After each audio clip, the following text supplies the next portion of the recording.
Thank you very much, Riv. I want to welcome Dignitas Crumbs to the desk here. So, yeah, to kind of continue the conversation they were having about the jungle picks there. You guys going for big, heavy fighters, Nocturne and Rengar kind of back in the pool. We've seen Rengar twice now. I want to start with that because she's a champion. How do you feel about jungle Rengar right now?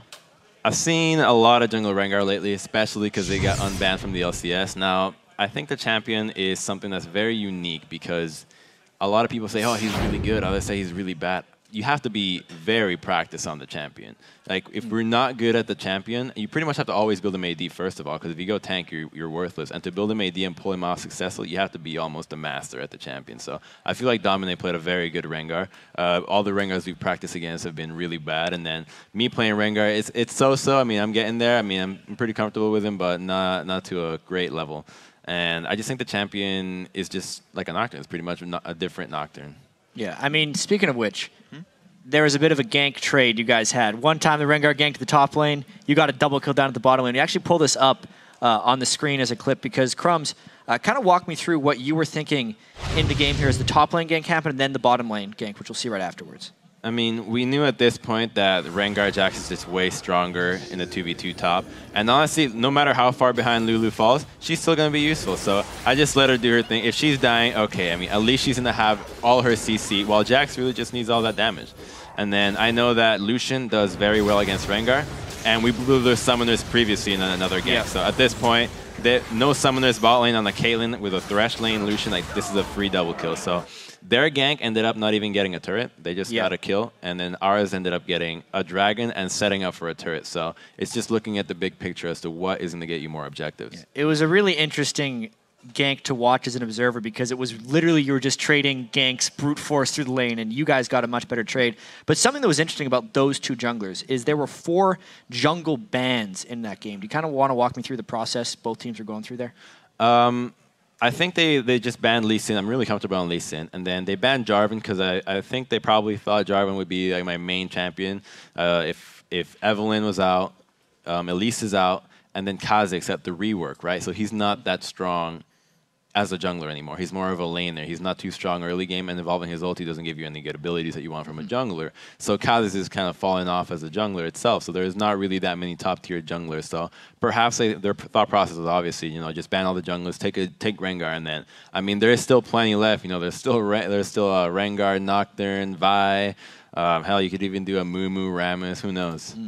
Do you think we're going to see more tank junglers come out, or is it still like go for the 3 if you can and then just kind of fall back if you need to? I mean, I think we'll only see those champions if all the other junglers are out, honestly. Like, you're going to see Elise and Lee Sin and all those, all as much as you can, just because they're so good. If they're banned, you have to adapt and do something else.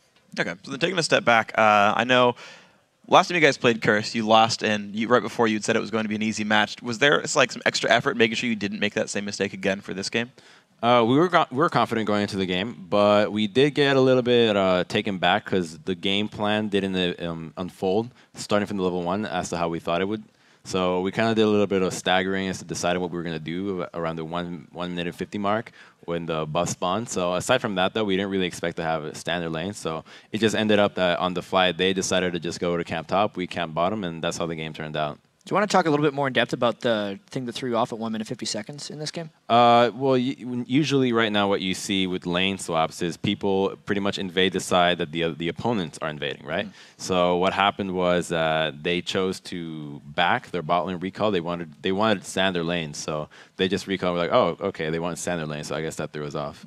All right, and then, like you said, it was actually a pretty close game. We have another clip of Kiwi Kid kind of baiting out the fight that ended up winning you guys the game. I want you to walk me through what your team was thinking and why this fight turned around the way it did. I mean, at this point, we're looking for deep wars to try to make plays. We're really struggling to get something going because I'm Nocturne. I want to get as many deep wars as possible to want to stay farming. So he falls for the Rengar, goes right in, and then they channel so much for him. And right here, we have a ward. Kale puts herself way out of position.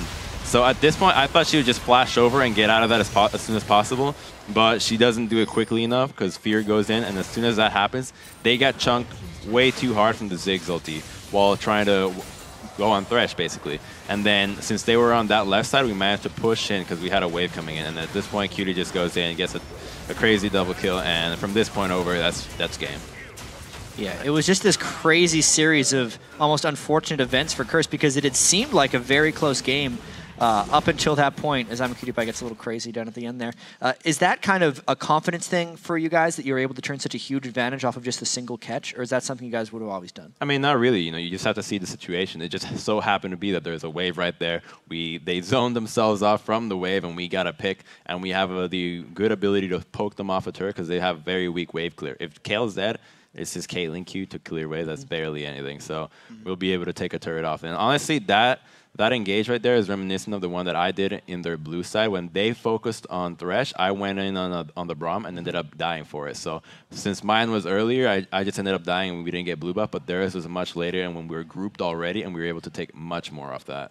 That worked really well, and you guys went for Baron, and actually I want to kind of ask you about, it was a really brief Baron fight, but basically it seemed like you guys pulled off the exact correct members. You had a Kiwi Kid like flay back the Rengar to block the steal attempt. Like, how is the coordination when you're like, okay, they're coming down to try to steal? Like, does everyone know their individual job? Does someone call out like, you peel, you guys deal damage? Because that was really flawless. Yeah, I mean, everyone knows what they have to do, right? If you're Thresh, you're not going to be hitting Baron for damage. So everyone knows their job. I mean, at that point, we were doing Baron, and then I was like, okay, you need to zone off Rengar. Does he have flash? And then QE's like, don't worry, man, I got this. I'm a god at this. Like, okay. So they just zoned them off, and then we just got a free Baron.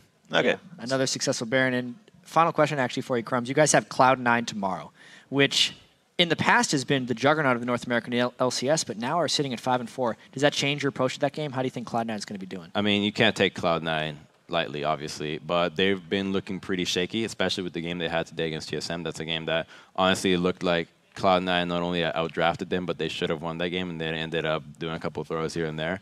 But I think obviously they always turn up to play every time. They do really well, so we won't take them lightly. But I think it should be a good game for us. I think we're gonna win. All right. All right. Well, good luck to you. You guys have held on to first place so far. That's awesome. Nice to see you guys doing well. We'll see you again tomorrow.